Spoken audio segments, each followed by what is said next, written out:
الحمد لله وحده والصلاة والسلام على من لا نبي بعده وعلى آله وأصحابه وأزواجه أجمعين ومن تبعهم بإحسان إلى يوم الدين أما بعد. اللهم انفعنا بما علمتنا وعلمنا ما ينفعنا وزدنا علما. سبحانك لا علم لنا إلا ما علمتنا إنك أنت العليم الحكيم. اللهم ألهمنا رشدنا وقنا شر أنفسنا وسيئات أعمالنا. ربنا تقبل منا إنك أنت السميع العليم وتب علينا إنك أنت التواب الرحيم. اللهم اهد قلبي وسدد لساني. اللهم اهد قلبي وسدد لساني واسلل سخيمة قلبي. أعوذ بالله من الشيطان الرجيم. بسم الله الرحمن الرحيم. وربك الغفور ذو الرحمة لو يؤاخذهم بما كسبوا لعجل لهم العذاب بل لهم موئد لن يجدوا من دونه موئلا وتلك القرى أهلكناهم لما ظلموا وجعلنا لمهلكهم موئدا وإذ قال موسى لفتاه لا أبرح حتى أبلغ مجمع البحرين أو أمضي حقبا.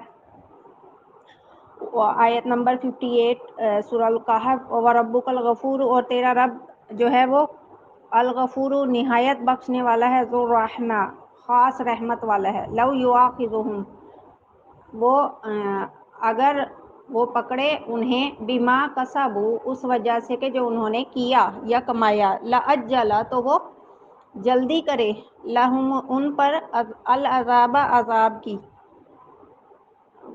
بل لہم موعد بلکہ ان کے لیے موعد وعدہ ہے، ایک وقت ہے، لن ہرگز نہیں، یجدو وہ پائیں گے، من دونہ اس کے سوا، موئلا پناہ گاہ.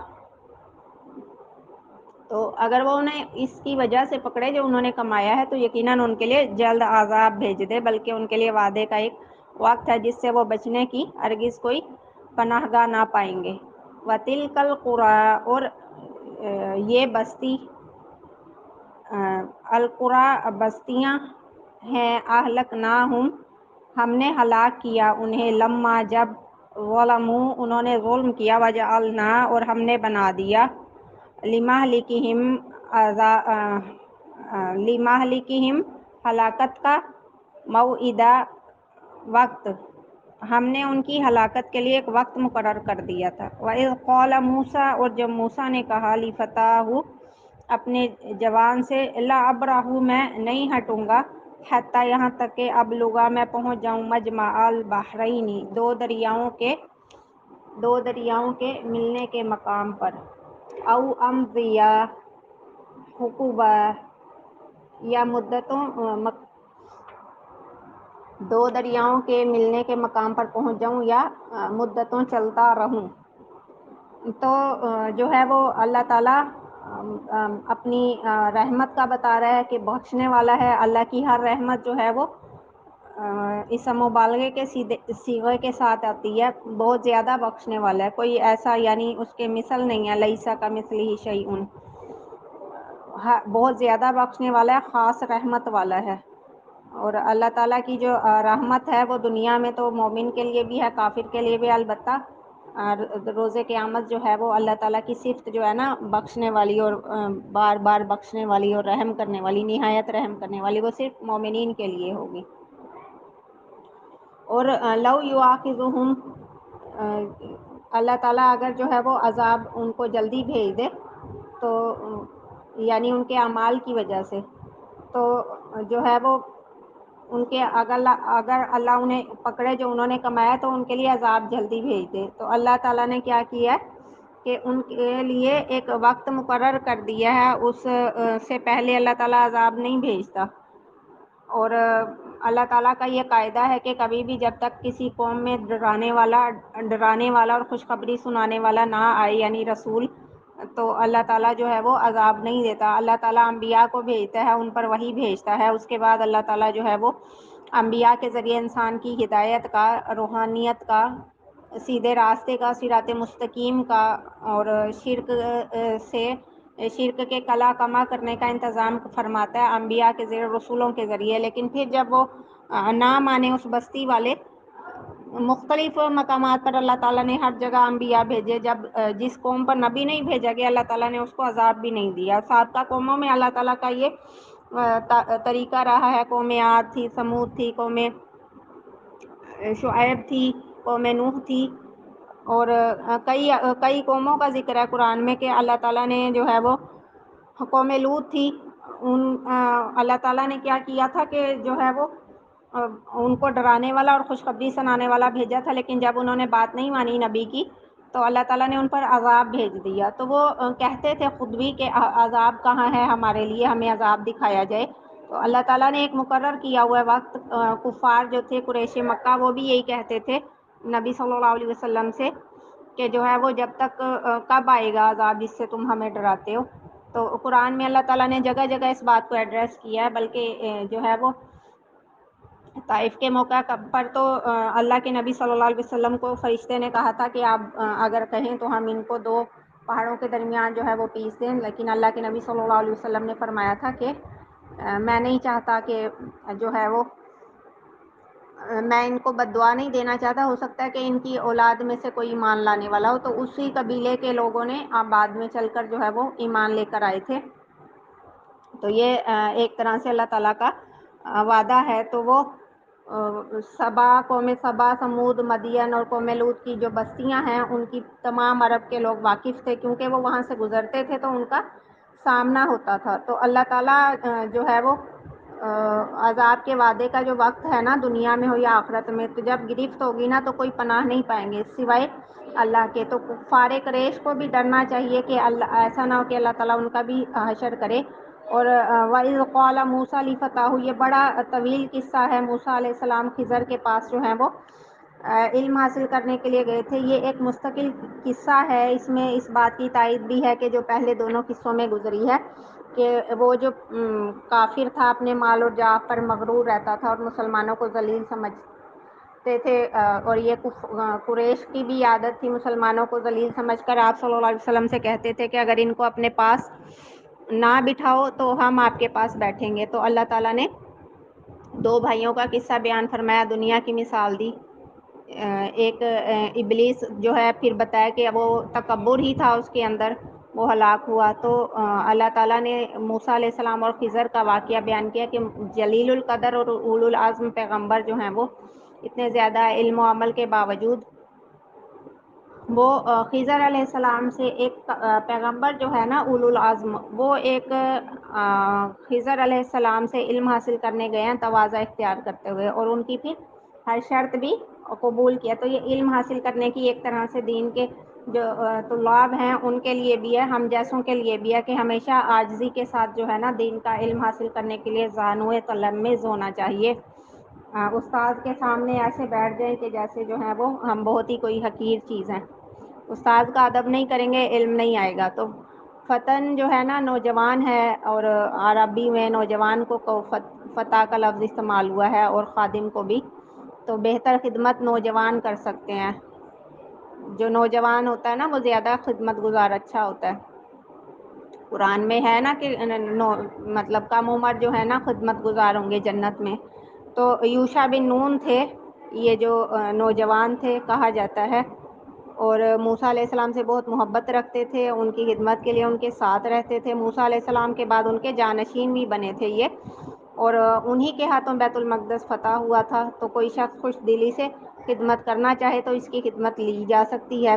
مجمع البحرین، بحرن عربی میں نمکین پانی والے سمندر پر بولا جاتا ہے، اور میٹھے پانی والے کو دریا کہا جاتا ہے. تو فارسی میں بھی دریا کا لفظ دونوں پر بولا جاتا ہے. تو اللہ تعالیٰ نے وہ دو بحر ذکر نہیں فرمائے. تو یہ قصہ گوئی نہیں ہے، قرآن قصہ گوئی کی کتاب نہیں ہے، نصیحت کی کتاب ہے. تو اللہ تعالیٰ نے قصوں کے درمیان وعظ و نصیحت کا پہلو رکھ دیا ہے، بلکہ وعظ و نصیحت کے درمیان جو ہے وہ قصے کو لے آئے ہیں ذرا سی دلچسپی کے لیے. لیکن مقصد غرض و غایت کیا ہے؟ قصے کہانیاں نہیں ہیں جس طرح ہمارے ہاں کے جو ہیں وہ واعظین نے جو طریقہ اختیار کیا ہوا ہے کہ وہ چٹپٹے جو جتنے زیادہ جو ہے نا اسٹیج پہ بیٹھ کے چٹپٹے قصے کہانیاں سناتا ہے اس کی بات دل سنی جاتی ہے. ہم جیسے لوگ جو ہے نا جو سیدھی سیدھی قرآن و حدیث کی بات کرتے ہیں, ہمارے متعلق تو کہا جاتا ہے کہ ہمارے جو درس ہے اس کے اندر دلچسپی نہیں ہے, دلچسپی کا عنصر موجود نہیں ہے. تو بہرحال اللہ تعالیٰ نے جو ہے وہ دریاؤں کے تعین کے بغیر جو ہے وہ بتایا ہے. تو بعض مفسرین نے بحر فارس یا بحر روم مراد لیے ہیں, مگر یہ آپس میں ملتے نہیں ہیں. بعض نے بحر ابیض اور بحر احمر مراد لیے ہیں, اور بعض نے افریقہ کے, اور بعض نے دجلہ و فرات افریقہ کے, بعض نے اندلس میں 2 دریا ہیں, بعض نے دجلہ و فرات. مگر اگر مصر کو مد نظر رکھیں نا تو سوڈان کی طرف سے مصر میں آنے والے دریائے نیل میں ملنے والے کئی دریاؤں کے دریائے نیل کے ساتھ ملنے کی جگہ مراد ہو سکتی ہے. وہ وہاں پر ملتے ہیں 2 دریا کے جو ہے وہ دریائے نیل میں, وہ جو سوڈان کی طرف سے مصر میں آتے ہیں. بہرحال جغرافیکل جو ہے نا یہ بحث ہے. اللہ تعالیٰ کے مچھلی کے وہاں گم ہونے کی علامت کے ساتھ اللہ تعالیٰ نے متعین فرمایا ہے کہ تو اندازے سے ان جگہوں میں سے 2 دریاؤں کے جمع ہونے کی جگہ کو ہم متعین نہیں کر سکتے, ممکن نہیں ہے, اور نہ اس کا کوئی فائدہ ہے, کیونکہ اللہ تعالیٰ نے نہیں کی متعین, اللہ تعالیٰ نے متعین ہی نہیں کی. وَإِذْ قَالَ مُوسَىٰ لِفَتَاهُ لَأَبْرَحُ حَتَّىٰ أَبْلُغَ, یہاں تک کہ میں پہنچ جاؤں مجمع البحرین, یہاں سے نہیں ہٹوں گا یہاں تک کہ 2 دریاؤں کے ملنے کی جگہ کو پہنچ جاؤں. او امضی حقبا, یا مدتوں چلتا رہوں. تو حقوبہ جو ہے نا حقبۃ ان کی جمع ہے, لمبی مدت کو کہتے ہیں. تو حدیث میں ہے, بہت لمبی حدیث ہے, بیان کر دیتی ہوں. ابی بن کعب رضی اللہ عنہ سے روایت ہے کہ انہوں نے رسول اللہ صلی اللہ علیہ وسلم سے سنا کہ موسیٰ علیہ السلام بنی اسرائیل میں کھڑے خطبہ دے رہے تھے کہ ان سے پوچھا گیا لوگوں میں سب سے زیادہ علم والا کون ہے. انہوں نے فرمایا میں ہوں. تو اللہ تعالیٰ نے ان پر ناراضگی کا اظہار فرمایا, کیونکہ انہوں نے یہ بات اللہ کے سپرد نہیں کی, اللہ بہتر جانتا ہے. خود نبی صلی اللہ علیہ وسلم کے صحابہ بھی ہمیشہ جب نبی پاک صلی اللہ علیہ وسلم نصیحت کے دوران سوالیہ انداز اختیار کرتے تھے تو صحابہ جواب میں کہا کرتے تھے رضی اللہ عنہم کہ اللہ جانتا ہے اور اللہ کا رسول بہتر جانتا ہے, اللہ کا رسول صلی اللہ علیہ وسلم. تو جو ہے وہ حضرت موسیٰ علیہ السلام نے کہا تھا کہ میں ہوں, تو اللہ تعالیٰ نے ان کی طرف وحی کی تھی کہ میرا ایک بندہ جو ہے وہ 2 دریاؤں کے ملنے کی جگہ وہ تم سے زیادہ عالم ہے. تو موسیٰ علیہ السلام نے عرض کیا تھا اے میرے رب, پھر اس سے میری ملاقات کیسے ہو سکتی ہے؟ تو فرمایا تھا کہ اپنے ساتھ ایک مچھلی لے لو اور اسے جو ہے وہ کھجور کے نرم پتوں کی بنی ہوئی ٹوکری میں رکھ لو, تو جہاں مچھلی کو گم ہو جائے گی وہیں وہ انسان ہوگا. انہوں نے مچھلی لی اور ٹوکری میں رکھا اور چل پڑے, اور پھر اپنے ساتھ جو ہے وہ ایک جوان یوشع بن نون جو ہے ان کو بھی لے لیا, یہاں تک کہ وہ ایک خاص قسم کی چٹان کے پاس پہنچے تو دونوں لیٹ گئے اور سو گئے. مچھلی تڑپی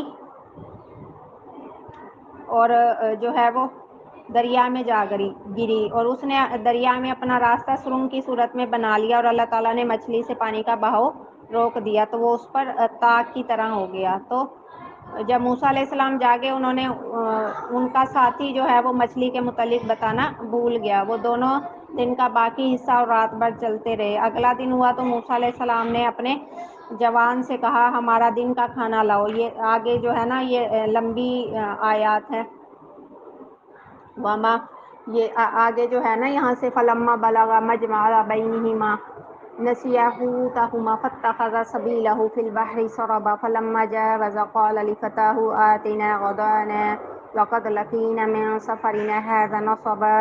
یہ میں عربی پڑھ دیتی ہوں تاکہ آگے تک جو ہے وہ آسانی ہو جائے. قال ارأیت اذ اوینا الی الصخرۃ فانی نسیت الحوت وما انسانیہ الا الشیطان ان اذکرہ واتخذ سبیلہ فی البحر عجبا قال ذلک ما كنا نبغی فارتدا علی آثارہما قصصا فوجد عبدا من عبادنا آتیناہ رحمۃ من عندنا وعلمناہ من لدنا علما. تو جو ہے وہ بھول گئے تھے.